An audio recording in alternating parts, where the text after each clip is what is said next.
Komisi Pemberantasan Korupsi baru saja menetapkan Menteri Sosial Juliari Batubara sebagai tersangka suap bansos corona.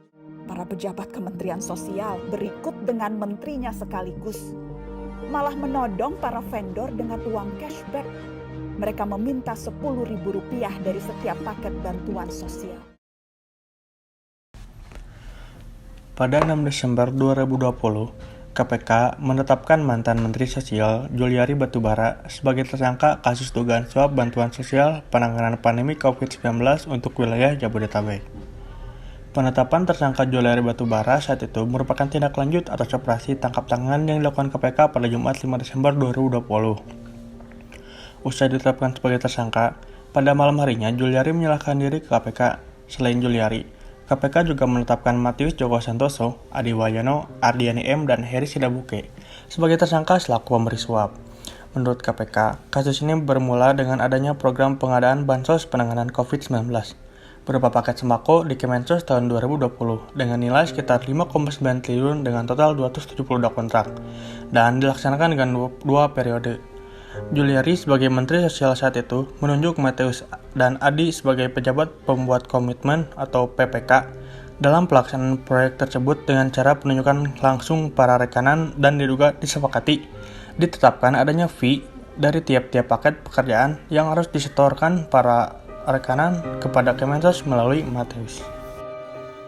Untuk setiap paket bansos, fee yang disepakati oleh Matius dan Adi adalah sebesar Rp10.000 per paket sembako dari nilai Rp300.000 per paket bansos.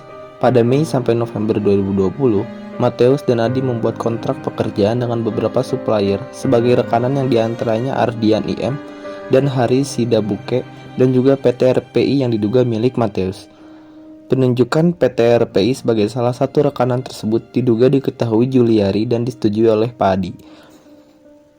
Pada pelaksanaan paket bansos sembako periode pertama diduga diterima fee sebesar 12 miliar yang pembagiannya diberikan secara tunai oleh Matius kepada Juliari melalui Adi. Dari jumlah itu diduga total suap yang diterima oleh Juliari sebesar 8,2 miliar. Uang tersebut selanjutnya dikelola Eko dan Selvi N selaku orang kepercayaan Juliari untuk digunakan membayar berbagai keperluan pribadi Juliari.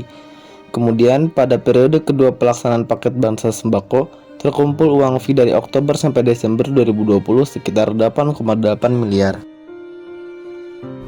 Dampak dari penyimpangan sosial ini mengakibatkan masyarakat yang mengalami kesulitan ekonomi akibat pandemi COVID-19 sudah sepantasnya mendapatkan paket bantuan dari Kementerian Sosial secara penuh. Namun dalam kenyataannya bantuan sosial tersebut malah dicurangi oleh pejabat Kementerian Sosial sendiri yang dimana bantuan sosial atau bansos adalah salah satu solusi pemerintah untuk membantu masyarakat yang terkena dampak COVID-19. Dari analisa kelompok kami, penyimpangan sosial atau kasus korupsi ini yang terjadi tersebut termasuk ke dalam penyimpangan sosial yang dimana telah membuat rugi banyak orang.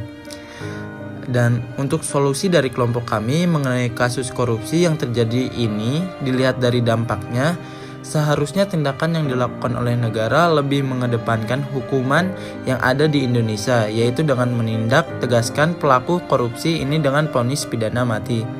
Sesuai dengan pasal 10 KUHP dan juga menurut hukum pidana, korupsi merupakan tindakan kejahatan luar biasa yang dimana sanksi dari tindakan kejahatan luar biasa dititik beratkan kepada hukuman mati.